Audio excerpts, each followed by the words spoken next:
and welcome to Tucker Carlson tonight. The downfall of Hollywood producer Harvey Weinstein essentially complete tonight. The allegations are far too numerous to ignore. He's been fired from his own company.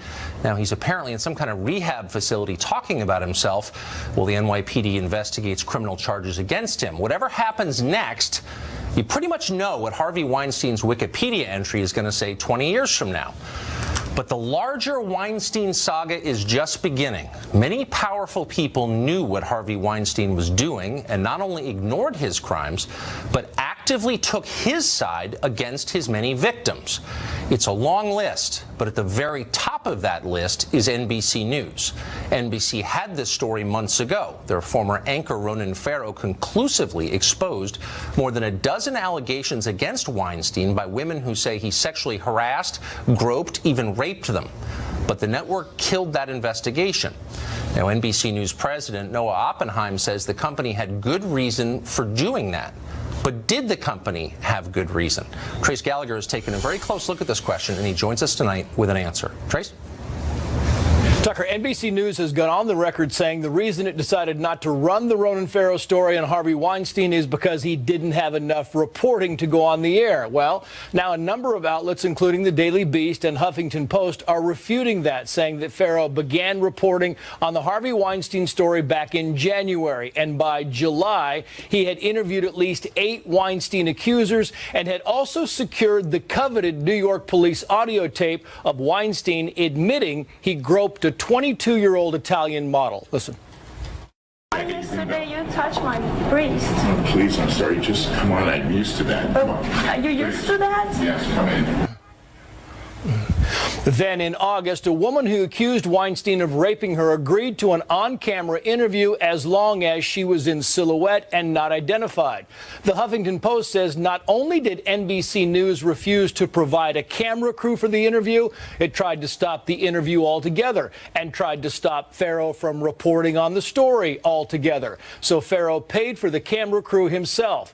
NBC says the opposite, quoting, "Ronan very understandably wanted to keep forging ahead, so we didn't want to stand in his way, and he took it to the New Yorker and did a ton more extraordinary work." But a dozen people inside and outside NBC reportedly claim NBC slow-walked the story and ran it up the corporate chain. Not just to News President Andy Lack, but all the way up to NBC Universal CEO Steve Burke, something news employees called unprecedented. In fact, some told the HuffPost that Weinstein's attorneys trying to kill the story and NBC News appeared to be synonymous.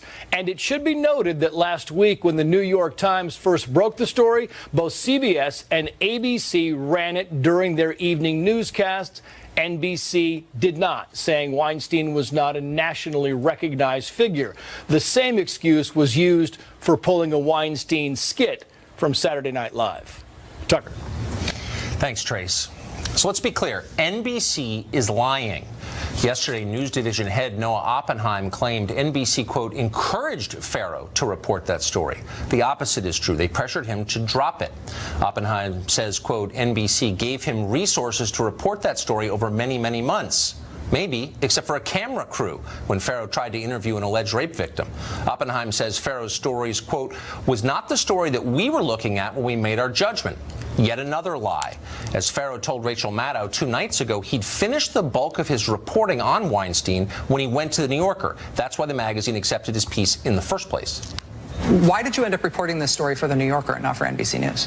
Look, you would have to ask NBC and NBC executives about the details of that story. I'm not going to comment on any news organization's story that they, did or didn't run. NBC says that, you didn't, that the story wasn't publishable, that it wasn't ready to go by the time that you brought it to them. But obviously it's ready to go by the time you got it into the New Yorker. I walked into the door at the New Yorker with an explosively reportable piece that should have been public earlier. And immediately, obviously, the New Yorker recognized that, and it is not accurate to say that it was not reportable. In fact, there were multiple determinations that it was reportable at NBC. We'd bet money that her employer didn't want Rachel Maddow to do that segment, but she did it anyway. Good for her. So why did a purported news organization kill a blockbuster news story? Well, presumably we will find out at some point. This is a scandal, and the truth has a way of emerging from those in the end. One possible explanation is Noah Oppenheim. In addition to being the head of NBC News, Oppenheim is a Hollywood screenwriter with deep ties to the movie business and to the Democratic Party establishment. Could it be that Oppenheim had a business relationship with Harvey Weinstein or Weinstein's company? It's not a far-fetched possibility at all. And yet, as of earlier today, Oppenheim and NBC, when asked directly, refused to say. Noah Oppenheim ought to resign immediately, and if he doesn't, he ought to be fired immediately by NBC's parent company, Comcast. News executives are not allowed to tell lies. They're not allowed to participate in cover-ups. They ought to answer straightforward questions straightforwardly. When they don't, you know they're corrupt, and that's exactly what NBC News is. For more on the broader media efforts to protect Harvey Weinstein in the middle of all this, we're joined by Joe Concha, who covers that industry for The Hill newspaper. Joe, thanks for coming on tonight. Sure. So the red flag for me, and these are very complicated stories and we don't know all the answers, but we do know that NBC News, Noah Oppenheim, and Noah Oppenheim's agent are refusing to answer a very simple question, which is, did Noah Oppenheim, as president of NBC News, have any business relationship at all with Harvey Weinstein or his company? And they won't answer that question. What is the possible range of explanations for refusing to answer a simple question like that? That's what bothers me about this, Tucker, that the head of a news organization is refusing to answer questions. He should go to, not to NBC News, obviously, don't keep it in-house, but find some other publication, somebody you don't compete with, sit down and answer questions. It's exactly what he would ask the journalists of NBC News to do. And you could break this down 100 different ways. Two things that really stick out at me, and Trace brought it up in his piece. 7.5 hours after this story broke on Thursday, the NBC Nightly News, which is watched by 8 million people, did not cover it. So that's the news side. The entertainment side of NBC, you have Seth Meyers and Jimmy Fallon didn't do any jokes on Harvey Weinstein for 5 nights. Then you have Saturday Night Live, as Trace mentioned. There were jokes on Weinstein, and then suddenly they didn't appear on air. So you either believe that those 4 entities decided that it wasn't a story or an order, the code red, so to speak, came down from somewhere and said, we're not going to touch this until they absolutely had to because it was blown wide open. That's point number 1. 2, we talked about this many months ago, the Access Hollywood tape. NBC property, Access Hollywood. Right. And it just happened that this tape walked out the door that they knew about for months, maybe longer, by the way, the contents of it, and ended up in a Washington Post reporter's mailbox 2 nights before the second presidential debate. By all intents and purposes, that should have ended the election, except the candidate was Trump, and he was foolproof of this sort of stuff, and obviously he won. So you look at those 2 simple explanations, right, or those 2 scenarios. Then compare it, Tucker, to what we saw this week from NBC News, and particularly yesterday, where they had a bombshell report, an exclusive, that said the president wanted to include or increase, our nuclear arsenal tenfold. And they have that in quotes, right? And then President Trump disputes that, but more importantly, Secretary Mattis, who's one of the most credible people in Washington, or at least respected, says it's absolutely false. What was that story based on?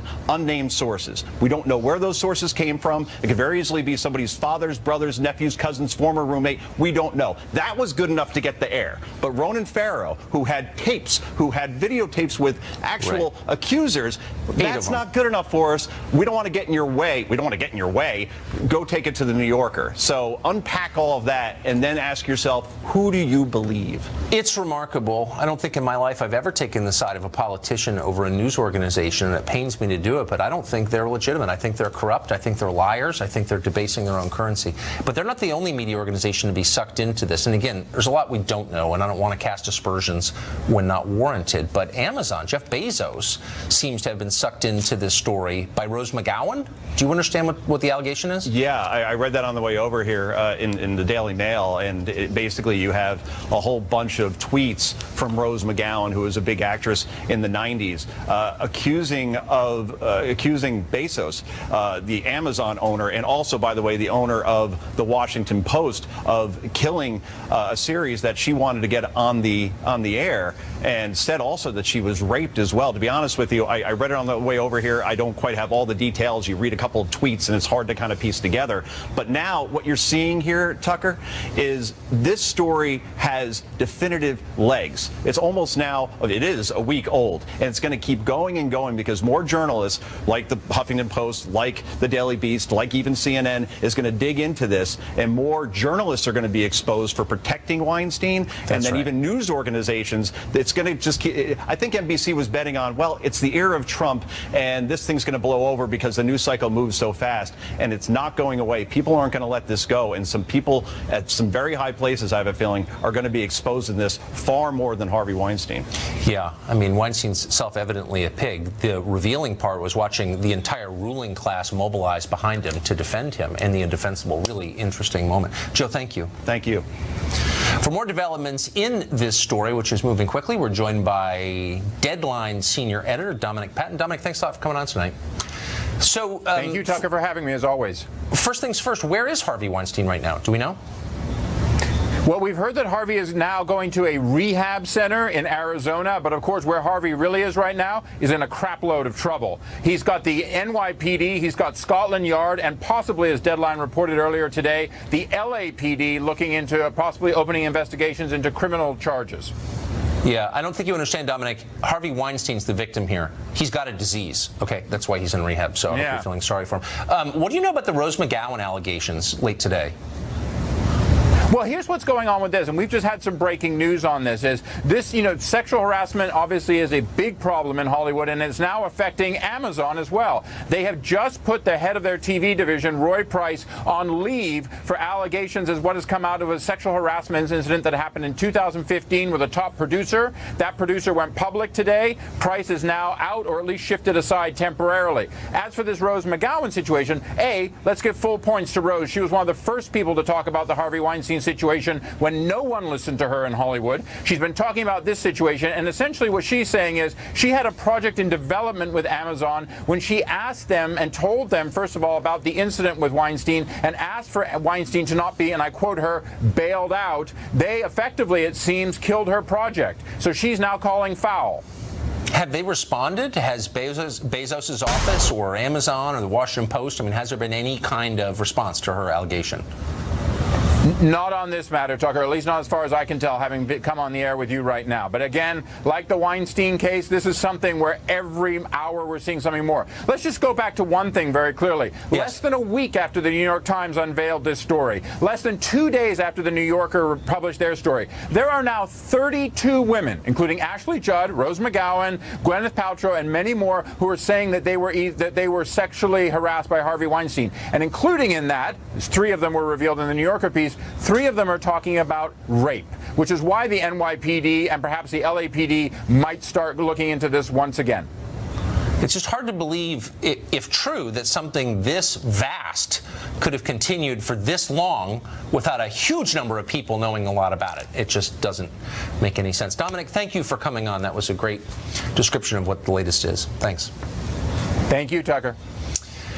Well, with all the allegations against Harvey Weinstein, and they are mounting by the hour, what are the legal consequences? Up next, we'll put that question to Judge Jeanine Pirro, a longtime prosecutor specializing in sex crimes. Plus, the police can't get their story straight about what happened in Las Vegas. To put it mildly, the press aren't asking any questions about why not. Up next, we'll talk to a police expert about how this case got so bungled and what might have actually happened that tragic Sunday in Las Vegas. Stay tuned.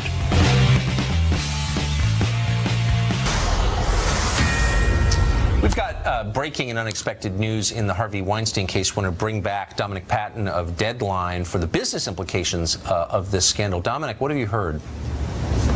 Well, we just published, Tucker, at the time that you and I were talking previously, my colleague Mike Fleming Jr. published a story with some of our other great reporters saying that the Weinstein Company itself, as Harvey is looking down the barrel of all these potential charges and allegations, the Weinstein Company itself, top Hollywood agencies are now refusing to allow their talent to work with them, and it looks like some financiers might be talking about pulling out money. In fact, the creator of Hamilton has said that he wants his film In the Heights, which the Weinstein Company were involved with, he wants them to walk away from it. That's big news, because now you're seeing not only what's happening with Harvey personally, you're now seeing a company that might be on the brink. Man, you can see all of this at Deadline.com. Dominic, thanks for that update. I appreciate it. There's a life lesson. Apart from the scandal, there is a very real legal element to the Harvey Weinstein saga. According to at least one news source, the FBI is reportedly investigating him right now, as is the New York City Police Department. We're joined now by Judge Jeanine Pirro, who hosts Justice with Judge Jeanine Saturday nights at 9 right here on Fox. Before she was a judge, she was a very well-known prosecutor specializing in sex crimes, so she seemed the perfect person. Judge, where does Harvey Weinstein stand legally right now? In a lot of trouble, Tucker. Look, I heard the tape that NYPD, the Special Victims Unit, put together. Make no mistake, that tape would have been sufficient in my office when I was the DA to prosecute Harvey Weinstein. And the excuse that the tape was insufficient to prove a crime is simple hogwash. The tape that there was no intent shown, or the argument that there's no intent shown on the tape, is the same argument that Jim Comey used with Hillary. The intent is a secret, silent operation of your mind. And in this particular tape, the intent is shown by Harvey Weinstein's own words. He says, "Oh, I'm sorry. Oh, I won't do it again." She specifically says on the tape, "But you touched my breast." And he says, "Oh, I'm sorry. I won't do it again. Just come in and just watch me shower." This is a perfect case. She was wired. She went to the police immediately. They see her on surveillance cameras running out, very upset, acting just like a young woman who had been groped would act. This is a predator. He is a serial predator. He has preyed on vulnerable young women, and he dangles a carrot of fame and fortune and the ability to be in movies, and he's gotten away with it. And there is a question as to whether or not Cyrus Vance, the DA who rejected this tape by NYPD, has taken money from Harvey Weinstein. And I'm not suggesting that they're necessarily connected, but here's the bottom line. Any DA worth his or her salt would have gone forward with a jury, because this isn't just a he said, she said. This is a she said, he said, and then he said exactly what she said on the tape. We know that Cyrus Vance, the prosecutor you referred to, did take apparently $10,000 from David Boies, who is kind of in-house Democratic Party lawyer, worked for the Clintons and worked for Harvey Weinstein, was representing Weinstein in this matter. Would that be improper for a prosecutor to take money from a lawyer whose case he just dropped? I don't understand how that's allowed. You know, unless you can show a nexus, Tucker. I mean, there are lawyers. Look, David Boies is a lawyer who represents all kinds of people. Yeah, he does. And that would be very hard to show necessarily a nexus between that case and that contribution in Harvey Weinstein. But you don't even need to go that far, Tucker. You've got a case here, and any prosecutor worth his or her salt would have gone forward with that case. So why didn't he? To say that the NYPD didn't do their job. This is a stellar job, wiring up a victim who, by all accounts, was impeccable in catching him in this case. It sure seems like it was not their fault. I mean, I don't know how much tighter they could have made the case. So that gets back to the central question, and you never want to think prosecutors are corrupt, because that's the deepest kind of corruption. But why wouldn't Cy Vance have gone forward with this? Look, I can't get into Cy Vance's mind. I don't know what he was thinking, but it's just as people say.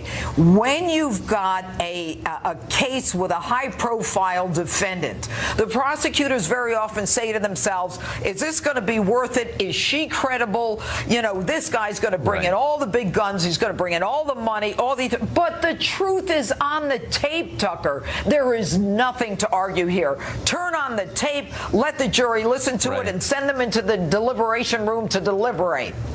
You think of all the cases that don't have that go forward. Really quickly, where does Harvey Weinstein stand now? The Daily Mailer is reporting the feds are looking into him, NYPD. Do you think he's in legal jeopardy now? Do I think? I know he's in legal jeopardy right now. This guy is a serial predator. He is a recidivist. Based upon the simple stuff that we've been reading in the media, he has been doing it over and over. He's admitted he's been doing it over and over. And the claim that, gee, I'm sorry, I'm going to get help. Nobody cares, Harvey, if you get help. We are not social service workers. We're in law enforcement. We're DAs. We're in the criminal justice system. It's time for you to fess up, although we already has fessed up in many different ways. It's time for justice, period. I don't know how going to $1,000 a night facility to talk about yourself with a therapist is exculpatory in any way, but they keep pointing to it. Judge Jeanine, former prosecutor Jeanine Pirro, thanks for joining us tonight. I appreciate it. Thanks, Tucker. Harvey Weinstein, not the only sexual predator in Hollywood. There's the understatement of the year. Up next, singer-songwriter Joy Villa will tell us about the harassment she faced during her years in the industry. Interesting segment. Stay tuned for that. Deep trouble tonight, as we've reported, but his personal downfall by itself will do nothing to fix what is apparently a pretty toxic culture in the broader entertainment industry. Joy Villa is a singer and a songwriter, has been for a while. She says sexual harassment and even rape are deeply ingrained in that world, the entertainment world. Joy Villa joins us tonight. Joy, thanks a lot for coming on. So I think Hi, anybody Tucker. covering the story has gotten what I've gotten all day, all week, is texts from people in LA saying, you know, this is nothing. You've been in that world. How common is this? That's right. It's absolutely prominent. That's the problem. The reason it was kept secret for so long is because it's normal. In the entertainment industry, it's very, very common for higher up level execs to prey on brand new artists. And it's sort of looked at as it's just what they do. Boys will be boys, power play, and so forth. So that's the biggest shock of this, is that honestly, people in the entertainment industry are not shocked at this. So when you went into it, did you know that?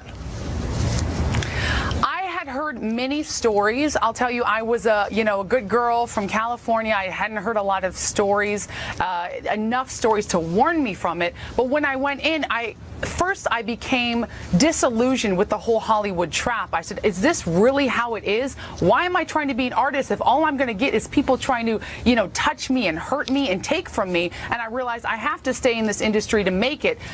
So it became sort of a battle, a day-to-day battle. And I learned very quickly, within a couple months, what this industry is really about. Well, be specific. What's it like for a young woman entering your business? What are young women likely to encounter?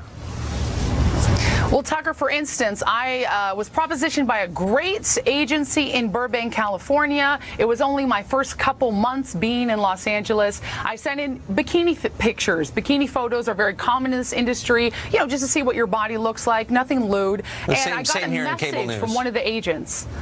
Yeah. Yep. One of the agents said, we want to see you. The main guy, the CEO of the agency, would like to see you. We love what you look like. So I was ushered into a meeting with the owner, the main guy. I was very, very excited. I was all of probably 19 years old. And he closed the door and he said, we love what you look like. And if you, make me feel good, I can make you rich and famous. You give me something, I'll give you something. What do you say? And I was absolutely disgusted, and I turned around. I was embarrassed. I looked down at the carpet. I said, I'm so sorry. This is not for me. No, thank you. And I backed out of there as fast as I could. But unfortunately, I was probably one of many girls he had propositioned, and it was very straightforward. So he was that direct about it? I'll do something for you. So there was no mistaking his meaning at all?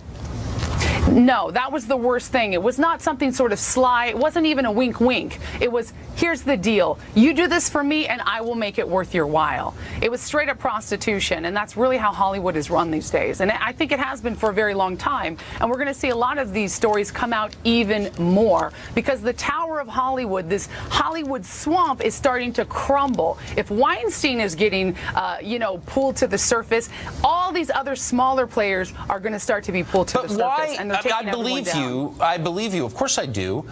And I've heard the same thing from others. But the part I don't understand is why nobody said anything. That's so over the top. That why didn't someone? Why is this the first time we're hearing this?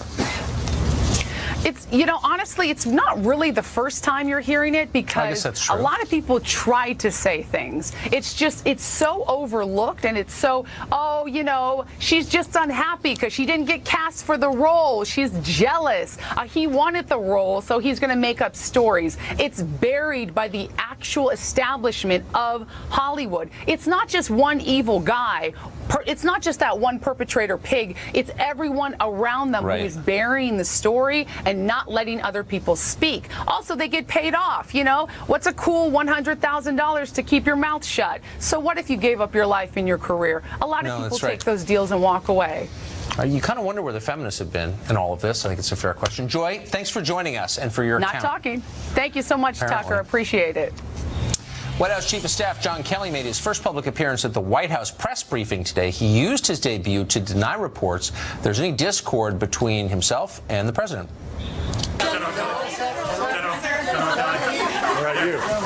Offer to you that although I read it all the time, pretty consistently, I'm not quitting today. I don't believe, and I just talked to the president, I don't think I'm being fired today. My only frustration, with all due respect to everyone in the room, is when I come to work in the morning and read about things I allegedly said, or things that Mr. Trump allegedly said, or people who were going to be fired or whatever, or and it's just not true. That's my frustration. I mean no disrespect to y'all. Is this the iron hand that I brought to the staff? No, but did you? No. Is that how you see it?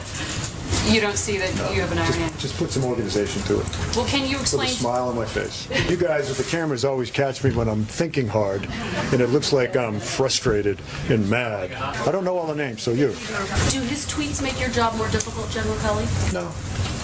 No. Tweets don't make it harder at all, says General Kelly. He's a tough soldier.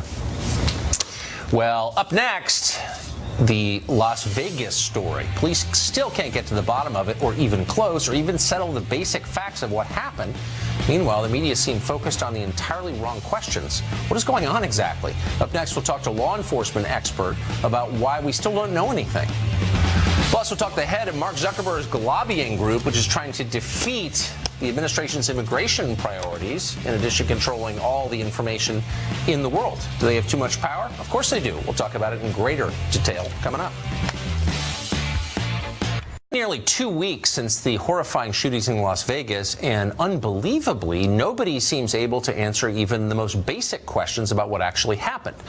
Police initially told us that Stephen Paddock shot a hotel security guard in the hallway outside his room after he'd finished murdering more than 50 people on the plaza below. Then authorities changed that timeline. What actually happened, investigators explained, was that at 9:59 p.m. that night, Paddock shot guard Jesus Campos in the leg after firing about 200 rifle rounds through the hotel room door. Then Paddock waited another 6 minutes for some reason before opening fire on the crowd. Once that rampage ended, it was another hour before police entered his room and found Paddock dead. That was the explanation as of a few hours ago. Didn't make sense, but they were going with it. Now there's a new account. In a statement just this afternoon, the company that owns the hotel where Paddock was staying says it has concluded that police are all wrong about what happened. Actually, the hotel says armed security officers rushed to Stephen Paddock's room, quote, immediately after the shooting first began. How did they respond when they got there? Why was Paddock able to continue shooting? We still don't know the answers to those questions. But that's just the beginning of what we don't know about this case. Media outlets, for example, confidently reported that Paddock made a living as a professional video poker player. Now, that's technically possible. We checked today with someone in Vegas, but it's a little like, as Ann Coulter pointed out in a column this morning, like claiming someone made a living smoking crack. Probably didn't happen. So what was really going on with Stephen Paddock? Still unknown. And so, by the way, is his motive still unknown. 64-year-old accountants don't typically spend months planning mass murder for no reason. There was a reason. No one can even guess as to what it was. Other questions that Coulter raised that news organizations ought to be asking but aren't.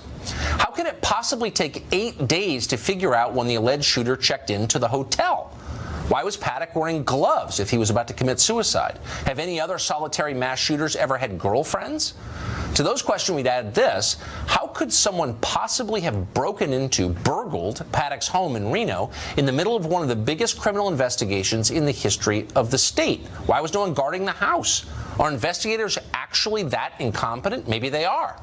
Either way, institutional credibility is dying here. When the authorities get it this wrong, people stop believing them. So nobody should be surprised when conspiracy theories rush in to fill the void of credible information from officials. Joining us now is former Secret Service agent Dan Bongino. Dan, I wanted to talk to you because I know that you're a rigorously logical thinker.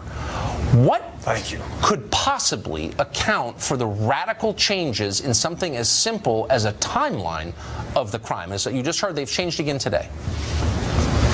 Yeah, and I want to be very precise here, and I appreciate the compliment because this case is very troubling. Tucker, you and I can both agree, and everything you said is absolutely true. There are a lot of open questions. Here's what I think is going on. I think there is an information gap between the hotel and law enforcement, and I think incentives here are not the same. And I don't mean that to call out anyone. I'm not calling out. Everybody wants to get to the bottom of it. I get that. But obviously, there's legal liability on the hotel's end, and the timeline has to be absolutely precise. Now, the law enforcement idea, this is just to get down the sequence of events, not necessarily the timeline by seconds. Remember, if the difference between a 5-minute response time and a 7-minute response time for the sequence of events may not be as impactful, but for a legal lawsuit, it may make a big difference. So from a law enforcement perspective, Tucker, that's the only good guess. But I agree with you. This case makes almost no sense. Well, and one of the main reasons that people want to move to America in the first place is the belief that our law enforcement is competent, our legal system is on the level. We have real justice in this country, unlike most of the rest of the world. And when authorities behave in a way that suggests they have no idea what they're doing, or they're not telling the whole truth, or behaving in kind of a third world way, it really kind of shakes your faith, if you see what I mean. Yeah, and I think the problem here is with this 24-hour news cycle and social media, this is a different era. Listen, Tucker, let's be honest. 30 years ago, if Walter Cronkite or Tom Brokaw didn't mention it, it didn't happen. But now it's a different world. You have multiple news channels on 24 hours. People want to consume news. They're looking for a narrative and a story. And right now, this story makes no sense. I'll add another open question to you.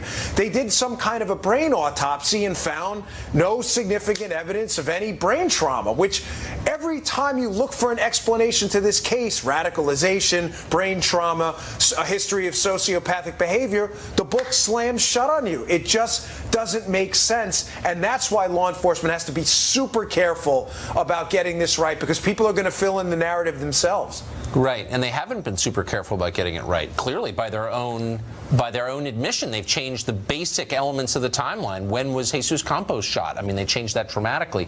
So, are there other? Look, I never repeat conspiracy theories on TV. I think it's wrong, and I think it's irresponsible.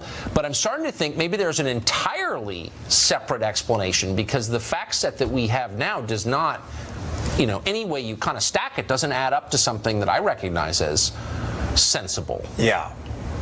No, they don't. And the part that puzzles me the most is why the attacker killed himself with clearly the capacity.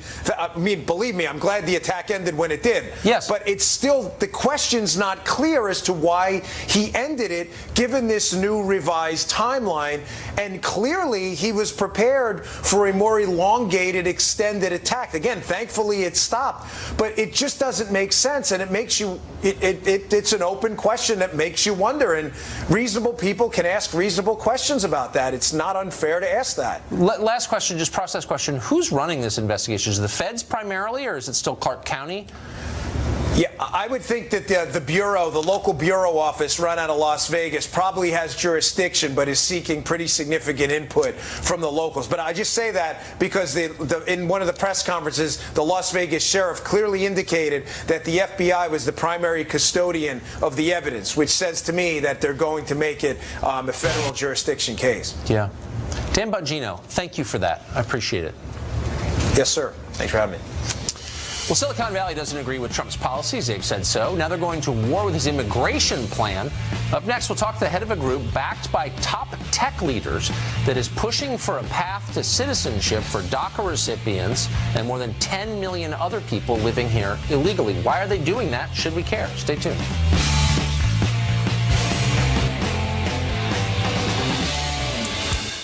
Silicon Valley already trying to control what you see and think. They've got all your data.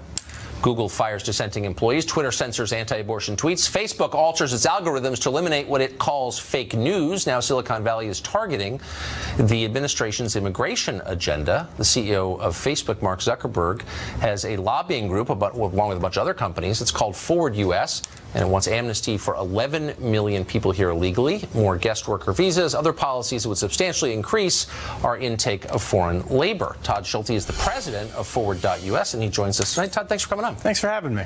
So it seems like the tech companies have, well, I guess maybe more power than any institutions in the history of the world, since they control virtually everything that we have. Shouldn't it make us a little uncomfortable if they're trying to control something as important as immigration legislation? Yeah, well, I don't think anybody's looking to control stuff. And I think, what we're focused on today is, what to do about the DACA population, what to do about dreamers.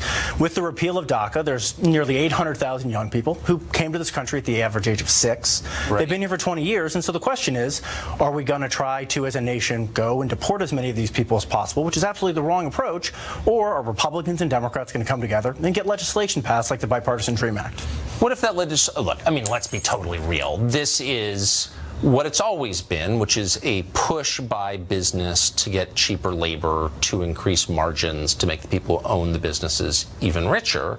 So why are we pretending it's like a human rights quest when it's really just the age-old search for cheaper workers? I don't think it's that. I think it's both the right thing to do for the country, but it's good for the economy and for workers too. I mean, I think the question here is if there's... Good for which workers? Good for everybody. I mean, the question is... How is it good for everybody to import a lot more people willing to work for less? Why is that good for American workers? Well, if we're talking about bringing in people who aren't here in the future, immigrants raise wages for people, but if we're talking about the dreamer population, the question is, do we think it's better for workers to allow people to earn citizenship, or do we think that, it's going to be better to put forth a plan to try to deport 800,000 people? No, there are lots of actually intermediate steps, and one of them would be, I mean, if you're totally sincere, then I think you would agree that we should end chain migration. There's no reason that someone who comes here illegally is granted citizenship should be able to bring an average of 6 new relatives from a foreign country here, all of whom get citizenship too. Why would we be for that? Well, Tucker, I think it's important to understand the question here is, there are 780,000 people, and they're at risk of deportation. So there's a lot of things we need to fix about our immigration system. You and I may not agree. I do think that we should have a pathway to citizenship for the 11 million. That's the dishonest part. So when you say it's under 800,000, you're not including their relatives who would be eligible to come here if they became citizens. So you're actually dramatically underselling the reality of this program. It would mean millions of new people. Well, I'm not. I think it was pretty straightforward, that, Tucker. I think that there's a lot of things wrong with our immigration system. The question is, for these people now, what are we going to do? Now, in 10 or 15 years, do I think we should have second-class citizens? I don't. But I hope that 10 or 15 years from now, we fixed a lot of aspects of our immigration system, whether that's doing a better job, having a legal immigration system that makes sense for today's economy, whether it's border security. But the question is Congress actually going to get together, like the president said? I wonder, I mean, people are always selling me the kind of ice cream policy. It's awesome for everybody. But if you import millions and millions and millions and millions of low-wage workers, low-skilled, low-education workers, as we have in the past 50 years, is no one hurt by that? Is there no American worker who sees his wages remain stagnant or even decline because of that? Or is supply and demand not in effect here? It's a great point. The National Academy of Sciences. Actually, is no one hurt?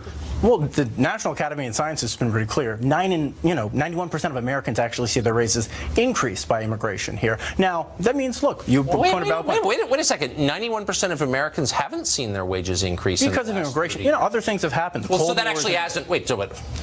Other things have happened in 30 years. So how? I mean, that as a factual matter, huge swaths of the middle class have seen their wages remain stagnant or decline. I'm not blaming immigration, but you can't say that we know that low-wage immigration raises wages when wages haven't risen. Well, it's actually what the economists would say, and I'm glad to hear you're not blaming immigration for that, because that's backed up by the economic data. But you haven't answered my question, which is nobody hurt? Oh, I mean, I think Who's hurt by this? Because there's always a downside to everything, but everyone lies about it in D.C. Oh, it's all good. So, no, it's this is a good question. People. Who do you think would be hurt by not deporting 800,000 people? I think it is. I mean, deporting 800,000 people. I think it is ruin. Look, liberals used to care about wages. Wages matter. How much you make at the end of the week? Can you send your kids to summer camp? Are you worried about your medical care? Right, okay. Now I see liberals working on behalf of big business to make certain big businesses are more profitable at the expense of workers' wages. And I'm thinking, whatever happened to all the liberals who used to care about wages? Where did they go? Do you know where they are? I mean, again, I think it's really important to keep in mind. There are a lot of things that happen with our economy. The question is, what's the impact of immigration? Putting aside the dreamer question for a second here, 9 in 10 Americans have seen, there's lots of things going on, immigration have a positive impact on their paycheck. I'm just saying, as someone who deals with this every day, that's factually untrue, because 9 in 10 Americans haven't seen their wages rise. Right. So that's just like, that's not a real stat. Obviously, immigration's not the only factor in our economy. I'm not saying that it is. But I think when we come back to it, though, the question is, there's 700,000 and I'm going to ask this, look, if you were selling is that good for the economy? A health care bill, if you were selling gun control, if you were selling something I agreed with, I'd still ask you the same question, because nobody ever tells the truth in D.C. What's the downside? If you let 5 million new people come here, who gets hurt? Or does every single person in America benefit? No, of course not. Who gets hurt? Who gets hurt? Yeah, who sees the downside for this? Well, I think the question is, who's going to be hurt by passing a DREAM Act? You're never going to answer. No. I mean, you can say that, but the question is like... Well, then answer. We got 10 seconds. Anyone get hurt at all? But I don't understand the question here. The question is, are you going to deport 800,000 people? And the answer is, that would hurt a lot of people, Tucker. You're a tough man to debate, Todd Schulte. Thank you for coming on. Appreciate it. We'll be right back.